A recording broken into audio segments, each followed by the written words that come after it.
Hello, everybody here. So this is Shivendra here, coming live on 20th of March 2024, covering up the top.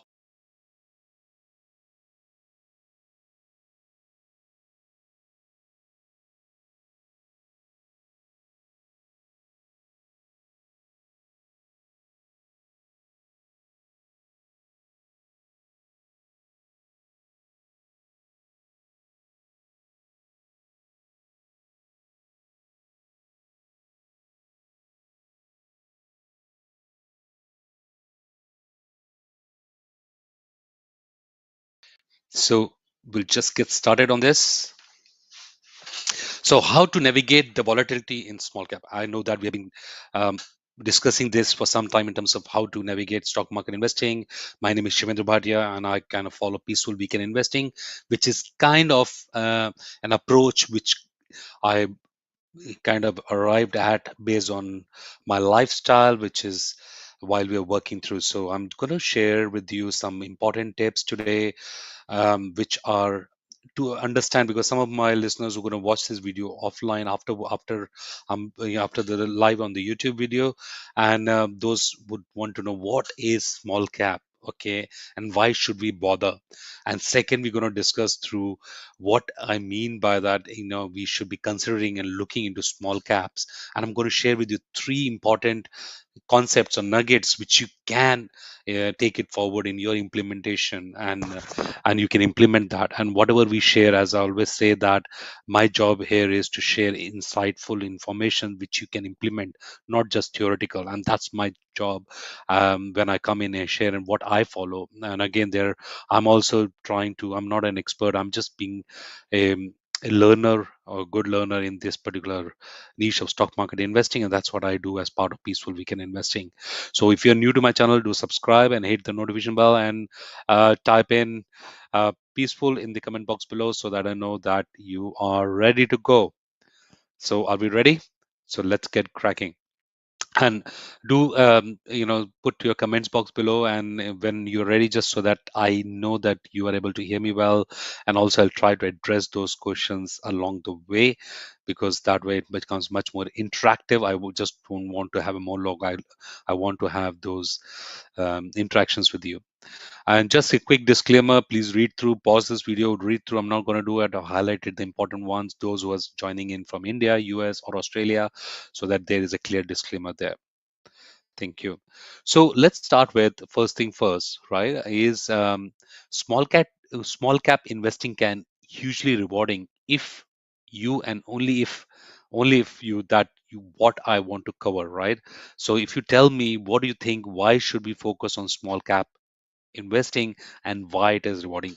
Pause the video, put a comment box below. What one thing you think the small cap investing um, gets everybody gets attracted towards, because that is where you will understand, because there's a lot of um, people do get fascinated about small cap for a reason. I want to know what is your why you want to invest in a small cap, okay? And it can be hugely rewarding, yes. And type uh, in one comment what you think is why it is rewarding. Okay, I'll just wait a minute and see if anybody comes in. Okay, Chef Deepak Shuru says, good day. Good day, Chef. How are you doing? Thanks for joining me live here. Really appreciate it. This is the first time I'm kind of organized this um, before in advance, and I know that some of you complained about that. Thank you for joining me live today. Um, hope this session will be useful. So I want to know what is one thing which makes you attracted towards small cap, and I'll explain you. If you don't know what small cap is, those are small companies. I'll go into more detail about that in a minute, but I just want to know. Okay, while that coming in, there's a beautiful quote which I like from Benjamin Graham: "Successful investing is about managing risk, not avoiding it." it's very deep in a way, right? Because a lot of us, we think, hey, stock market investing is quite risky, but they don't know the risk is everywhere. Risk is in your job, risk in his business. They're all taking, everybody's taking risk. But the only thing is we don't, and even risk is in real estate investments everywhere. And in fact, if you see, if you're investing in a fixed deposit and you're keeping a bank and bank goes belly up, then you are only limited to your insurance. So risk is everywhere. It's just a matter of you know what is your risk, you're managing it, and you're taking that decision. But in stock market, people tend to um, not comprehend that well, and that is what this quote is all about. Type in comment box, you're able to hear me well, so that I know the sound is coming through. I know there are a few people joined in live. Just type in you're here live, so that I know that you are here and you're you know able to listen me well. Just type it live. Thank you. So first thing first, what is small cap, right? That is the first question we want to know. What is small cap? So as you can see here, small cap, you if you have established company who's already there in an established company, and has put these three blocks. Small companies are like just starting up their journey, and then they grow into kind of an established company which are able to navigate through various market cycles and able to establish with their business model. They go into um, kind of an over and above the small cap called mid cap, which are not up there as a matured company, but they are still growth companies. So they transition from a small cap who just kind of transition out from a startup phase, and they might be still in startup phase, but they have gone through that chasm of able to come up with the business model, which is something they're able to solve that problem. And companies are nothing but they basically are trying to solve a business problem by using the capital and generating profit out of it, and that's a value exchange they do. All good, Samir. Thanks so much for confirming that you're able to hear me well, Samir. Thanks for joining in as well. Really appreciate you always join in, and um, I always enjoy your comments as well. Thank you.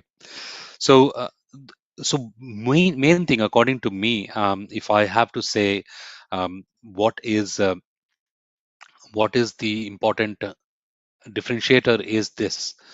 So first is investment universe, because as you know, there is a specific universe we look at the stocks, right? Stocks, and I will cover different types of universe within that. So if you have a set of large cap companies, mid cap companies, and small cap companies, they have a set of universe.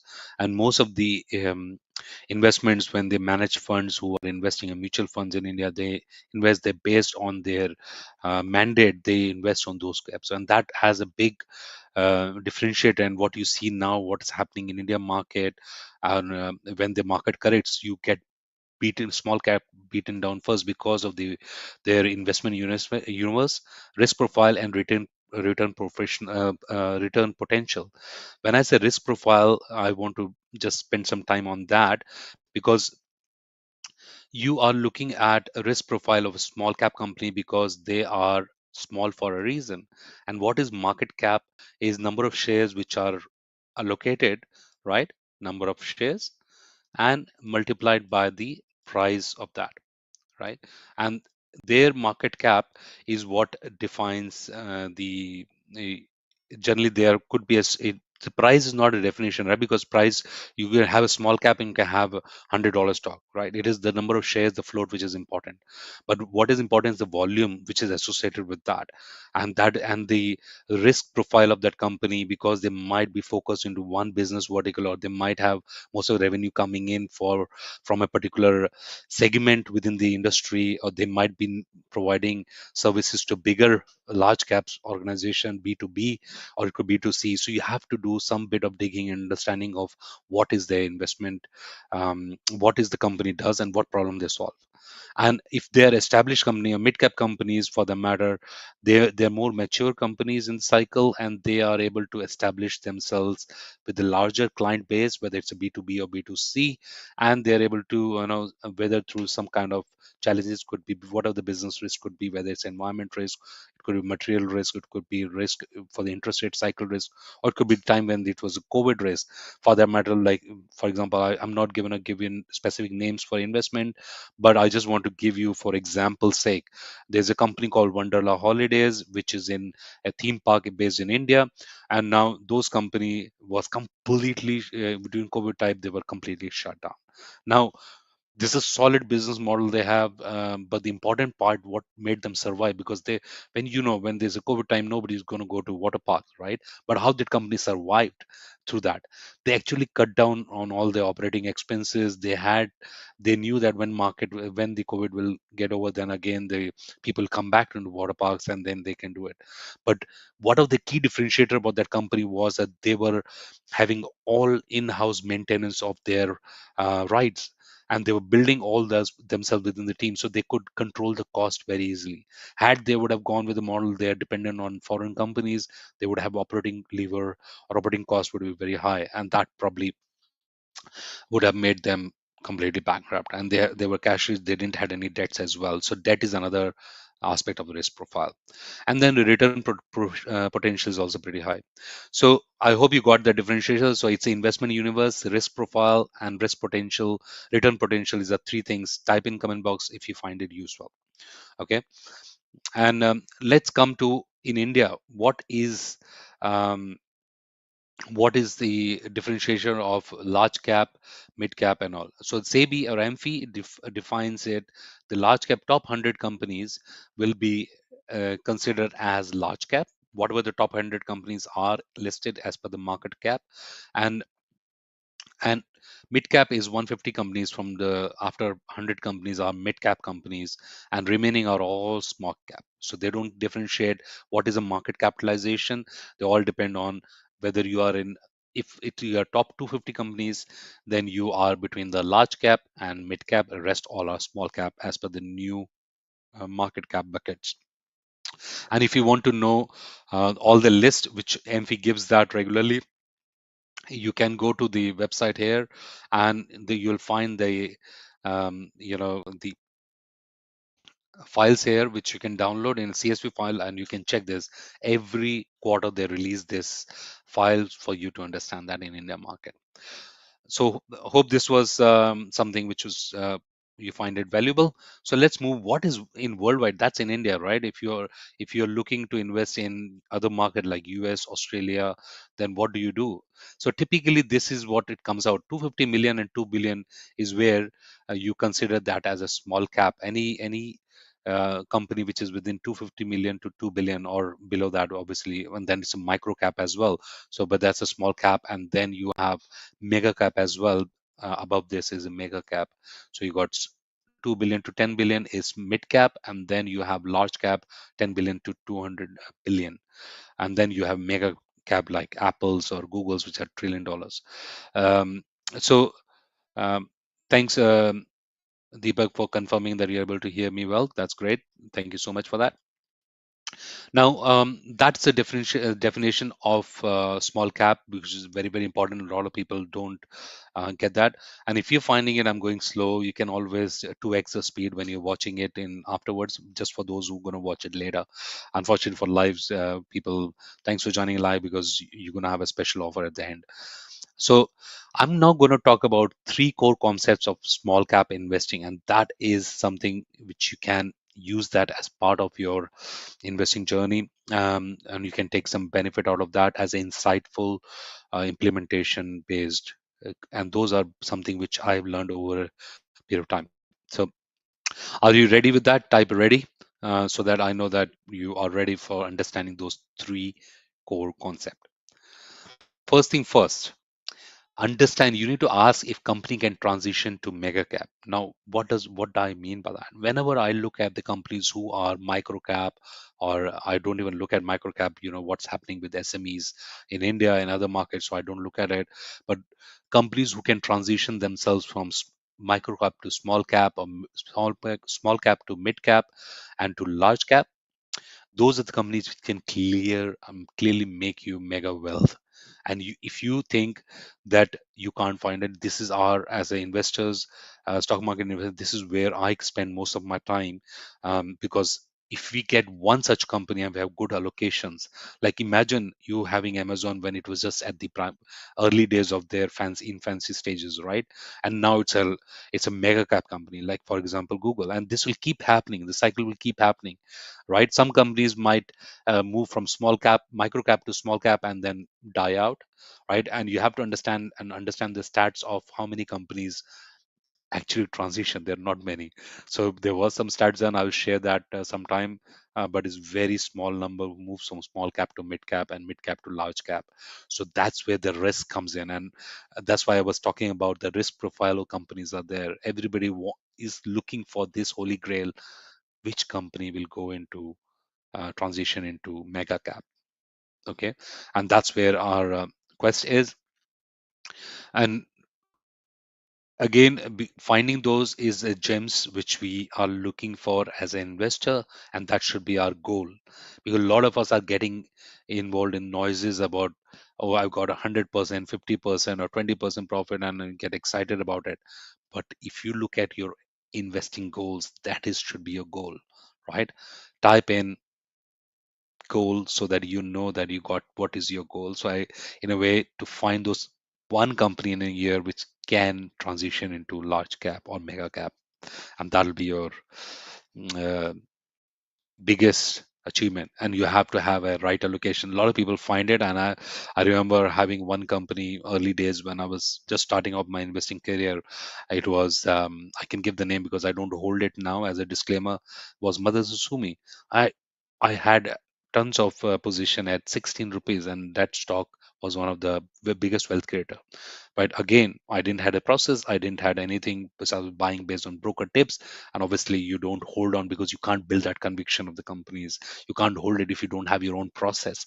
And that's why I kind of do that as part of peaceful weekend investing, so that I can um, follow through that, and at least I can own my own fortune and fate as well. Okay, so that's the first thing. So to repeat, you need to ask if the company can transition, and how do you ask that company can transition? That is where this is some just example of some companies who transition from, and just example of some of these, like Infosys, SGFC Bank. If it was started off, now it could be, and these are companies listed in India market. You can find that in any market for that matter, and you can see some of the companies which are in. Uh, and there's no recommendation of the name. I'm just sharing. You can understand what is the revenue profile, and profit could be very stable, and it can be very volatile for mid caps, and it can be super volatile for small cap companies. And same way, institutional shareholders, they want stability, so they always going to have a high percentage allocation in large cap. That's why they keep saying move to high large cap, because of the stability. Again, I don't believe in that. It's just a matter of how you want to play your risk. And then the risk for the mid cap is lower, and then it's very low in terms of the position wise for institutional shareholders. And the volatility also, as we go along, it will be low, higher, and very high. And growth will be, that is the most important part, which everybody get attracted towards, is this part, right? Is this line. Because as we go into the maturity of the cycle, you have a lower growth, because if your bases are big, that's why Infosys is a cash cow, because it is having a market cap, which you, if you're growing on that, it'll be, you need a big market share, or you need to have a big market, which I'll come to. And then if a mid cap, you still have a opportunity to grow. And then small cap might be solving some niche problem, which is maybe from the new sector. um, yeah. um, y- Thanks. Yeah, Madan Sumi is a great multi-bagger. Yeah, great. Thank you. Thanks. So yeah, so that's the reason why everybody get excited. But finding that it's a process, you have to be constantly looking for it. Otherwise, you're happy with getting index return. That's what most of the people do as a part of passive investing. So moving to the next concept, which is what important here, is when it says you have to ask any company you look at it. Concept number two: what is the pond size for this company? What I mean by that is, are you a big fish in a small pond or a small fish in a big pond? That is the question you have to ask for the company. Understand that and read through the commentaries of the organization to see what are they trying to do. Like, for example, Zomato, again, I'm not giving any recommendations. Sorry, I have to say that every time I name any stocks, I might have the position in it, so please be mindful for that. Zomato is small fish in a big pond because they're kind of creating their own niche, as well as there's a huge total addressable market, which they call it TAM, to address that, right? So that is where small fish in a large, these are the companies at the early stages of the growth cycle and operating in an industry with a strong growth potential. Like, for example, Zomato has Blinkit, which is like you get a fast delivery for items. So that is where you have to look at it, and the chances and the probability we want to increase in our favor increases if you are looking for small fish in a big pond, if you have a good management, if the company is able to scale it up, if the company is able to establish itself as a leaders in that space, and if their business model and the company is able to survive through any downturns like COVID. Okay, so there are a lot of ifs there, a lot of ifs there, but you still have to do, you say. And there's always saying that if you know that uh, again, I'll just leave it there for now. I don't want to put that. Uh, okay, so what is that important for you to understand is this concept of this particular diagram, which will give you the perspective very, very clearly of a company, right? And please focus on this particular box, which I'm trying to do. So if a company has a simple life cycle, right, they will do sales and they will have a cash, right? From sales, they need to have a cash, obviously, to run through operating cycle of the company, and they will make a profit, right? As simple top line, bottom line. And then they will have a specific cash as they grow in, because they might be taking debt to grow. So companies grow into, and sorry, yeah, so company first initial launch, which is a very, very seed funding startups, which is where most people get excited about the startup phase, and then they have a growth phase, and that is where the biggest wealth is created. This is a growth phase, right, when they are growing. So the phase, most of the 99% of the startups actually die out at the launch phase itself, because of, and once who move to the next cycle is where you actually should be focusing on as a retail investor. And that's where, as a peaceful weekend investor, I'm focusing on. And once they're in the growth phase, I want to be part of that company as much as possible. And that is where you get mega wealth created. And then there is a shakeout happens. And as you can see here, as and when they are kind of moving towards it, their profit also increases and the cash also increases. They come out of the debt, right? And over a period of time, and that is the initial part of the, and that's where the companies you have to find out. And once they're in shakeout period, where, for example, I can give some names here for sake of examples only, no recommendation, like Enfield Bullet, which is now going through transition, right? And the sales are going down, or probably they need to reinvent themselves to be able to keep up as a market leader. So they kind of here at this stage where a shakeout of maturity, we don't know what will happen for this organization as such, right? So they might be in a maturity phase, or then they could be a life extension happens, because they might reinvent themselves, or they could go down in sales and become a, like, kind of extinct, right? Or they be just become a cash cow like Infosys. So you have to look at the company, which cycle. I immediately look at it, which cycle is the company, and you have to understand this, what pond size they are in, and what is the cap it is. So all that factor matters in. Okay, if you find it useful, type peaceful. Okay, I want to know, please type peaceful, so that I know that you are able to understand and grasp these three main concepts, which are very, very important. It might sound basics, but this is what it is. A lot of us, we don't do that. Immediately make three columns and see where does it fall in, and whether is it in growth phase at this point, and what is the cycle it is. If you find the company, the small cap company with no debt, that means they're doing something really good. If you're finding a small cap companies which has were able to command the pricing power, that means they have some kind of product which is in demand. But question is whether they are into the group, what is the growth they would be having depends on the sector they're in. Okay, so these are the three main concepts which I wanted to share.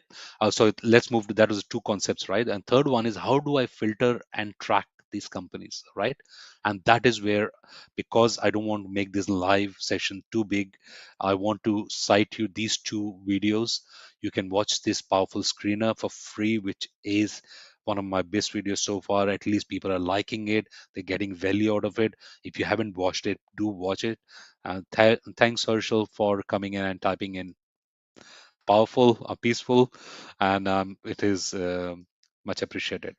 So you can watch this stock screener video, which will help you screen any stocks anywhere in the world and absolutely free.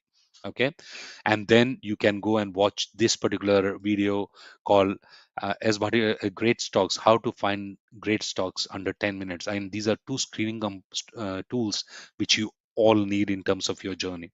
Okay, and watch the video, and you can finish this video live, and then if you're watching it after live, you can finish this and watch these two. I leave the link below in the comment box and watch them straight after, so you get a value out of that. Okay, if you're going to watch it, type I will, so I know that you're going to watch it. And thanks, sir, Sarnia, joining from Dubai. Good morning, and much appreciated. How's things over there? Thanks for joining in and tuning in as well. Okay, so these are two of them which you can get a help. Now, these are three main concepts, but one of the things which I want to ask you a question now: what do you see? What is this talk looks like to you? Just write one word, what comes to you straight away. What is one word comes when you look at this talk? I'm not giving deliberately the name of this talk. I'm just saying this is a live stock which is there. Okay,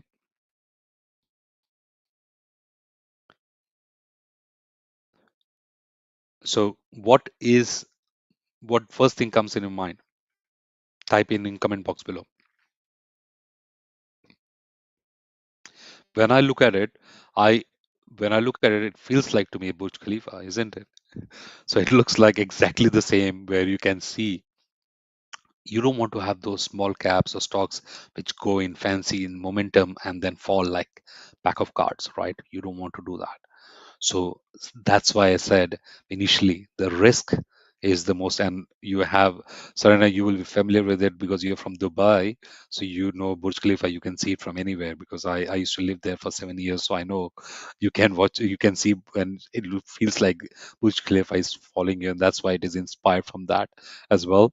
So that is what it is. So you don't want to be in that position, and that's what happens to most of the small caps, or even that can happen for large cap as well, mid cap as well. But chances of that goes down because of the establish of the business growth, business cycle, which I was talking about initially, right? So you have to be very mindful. The small cap stocks can be super risky, and that's what I always say in stock market. If you don't know the exits, right? If you don't know the exits, um, so what is small cap stocks which collapse? Yeah, that's right. There's a few words, but you say that. Now you know you can type in Burj Khalifa stock if you want to, because that's what I call it, because that's where I just don't want to have a Burj Khalifa stock in my portfolio. That's it. And I'm not going to say that, I'm not going to lie that I used to have that in my past, but not anymore now. That's it.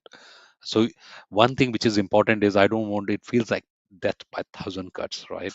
That's the feeling you get, isn't it? So you don't want to be DBT. Type in DBT. No DBT. Death by thousand. Yes. Uh, he puts in the. That's good. That's good. I love it. So no DBT. Death by thousand cuts. Okay. So DBTC. Sorry. DBTC, that's a new thing. So no DBTC. Okay, and one need to know how to jump with parachute, right? I don't want to be an already hero being on that Burj Khalifa thing and coming that by rope. No, I don't want to be. I want to know first thing first. When I go into that, I need to have parachute so that I can jump in and land safely. That is what is important for small case from investing point of view, right? You just have to ensure that. Okay, so type in DBTC, no DBTC, right? If you have one in your portfolio, type in DBTC so I know that you have one, right? At least I have one. Like those probably got unlisted or things. So yeah, okay. And lastly, like in terms of what I wanted to share with you is this is very interesting. One of the company I was reading the annual report, and you should, in my opinion, read if not annual reports, but look at the um, whenever the companies are coming and discussing their quarterly results, their transcripts are available. You should read that because you get so much of insights, and you will get what are the companies doing, right? And there might be some insights you can get there which can be very very useful in a way. And well, and you can use the AI these days to summarize things as well, so you can do that. If you are interested, I can share how I do that. Yep, thanks, Herschel. No DBTC, right? That's right. No death by thousand cuts when you're doing that. Thanks for that. So in terms of what they said, and I liked it. It it was not a job of retail investor to be an economic forecast, but respond quickly to changing conditions. So, okay, sorry, that was my comment on it. I tweeted on it. If you're new to and you're not following me, just follow me at the rate Bhatia Shivendra. I keep sharing a lot of insights on my Twitter handle, the X so called. So this company said that. Um, uh, to respond quickly to the changing conditions. So there was some discussion happening about what happened during the pandemic. So uh, as a retailer, the company is a retailer company, B2C, and they said it's not a job for retailer to do an economic forecast, but to respond quickly to changing conditions. Now, what does it mean here? When a business owner is saying that, right? We as a stock market investors, and I'm sure all of you who are joining in or going to watch this, all are either doing investing or are interested in to become a profound and an expert in their, I wouldn't say expert, at least a good learner in the stock market investing, because stock market humbles you every time when you say that you know it all, right? So I said that it's not a job of retail investor to be economic forecaster. No, I don't think so. As and I would be lying if I know anything, because I don't think so. I'm anywhere close to any economic understanding of that, and I don't want to know because that's not going to help me. I'll just keep on become a good student of that. I'm more interested in can I create wealth on it. So, but to respond quickly to the changing condition is what I can do. That is part of my risk mitigation as part of stock market investing. And if you can go and watch my videos on some of these stocks which I recently shared, why did I exit it? That's basically on that lines, right? As a retail investor, I am not economic forecaster. People get worried about interest rate. People get worried about what's going to happen in US and so on and so forth, and exchange rate risk. And also, a lot of people ask me about, hey, I have to, I'm going to invest only after elections and so on and so forth. So those are things which I kind of avoid on it. I just focus on what's happening with my process and follow that. Okay, if you if you're going to start following a process, type process in the comment box below so that you can understand this. Type process, because that is what can lead you to wealth. Okay, if otherwise random things can only lead to random results. Yeah, and you need to have objectivity to it, and only process can lead to objectivity, and no subjectivity should be involved. Okay, you if you are hanging on till now and watching it, I hope you're getting value. And if you can give a thumbs up, subscribe to the channel, and also hit the notification bell so that more and more like-minded people can join in and be part of the peaceful weekend investing community. So bonus, the last point. I know how many of you love that. Type bonus here or love there, so at least I know that you love it. Right. So first thing was I want to share all how do I filter my stock sectors and industries in this area, and given the market is also um, humbling us, and you need to be not a classic investor. I'm sure you're not a classic investor. You're a smart investor. What a smart is investor? Classic investor keeps learning and does only once, whereas a smart investor learn, do, learn, do, learn, do, learn, do, and improvising every time. Are you a smart investor? Type smart investor so that I know that you are smart. Right? I'm sure you all want to be a smart investor, not just classic learner. Right? You are here, you're serious. That's why you are smart investor, in my opinion. So I want to share it all, but having this in live stream, it becomes a bit challenging to share that. I'm planning to do a free webinar. If you want to join in with, just sign up for it. As Bhatia, I'll just move it myself so that it's easier. sbhatia.co/peaceful, so that whenever I come up with this webinar, you can be part of it, and I'll decode this in, and it'll be multiple hour session, maybe 2 hours and more. I need that to be able to decode it, and you can have full control, right? So type in smart, and those who are going to be part of it, just type it peaceful here, so at least I know that you're going to be part of that. Okay. So that's all I wanted to cover. Just to summarize it, once again, I covered 3 pointers so that you are fully covered. No death by 1,000 cuts and no Burj Khalifa stocks in your portfolio ever. And we talked about how to filter. So we started off with concept number one, before understanding what is small cap and all. Not many know that, so I did that. So we covered the concept, how, what to ask when you look at the company, whether they're going to transition from small cap to or mega cap, and then you look at it, what font size the company belongs, and you have to identify that by, you can go through that with the that shouldn't take that long to understand that, based on some understanding or going through some of the transcripts. And then you look at it, how to filter and track stocks. You can watch these videos after this so that you can. Thanks, Shiv, for putting that peaceful, and Herschel, smart. That's great. And you, after doing that, just you should be able to have a good handle of that, and you'll be able to transition. And if you're going to join the live, if you want to dig more and be a smart investor, you can just sign up for sbhatia.co/peaceful whenever I come with that webinar. I haven't planned that yet, but I thought it'll be good. Those who want to learn can be part of that. Last but not least, I will say that this is my new kind of learning which I did, and I made this on the fly in last webinar or live. If you find it useful, comment below peaceful. As it's a good rhyming, so I would know that okay, you find it useful, and now that will give you some peace. And don't forget to subscribe, like, and share and comment below, which is very important as well, because otherwise I will be not able to expand to other peaceful investors, and your YouTube channel will be also want to have more peaceful investors for us, and we can just grow together as a community.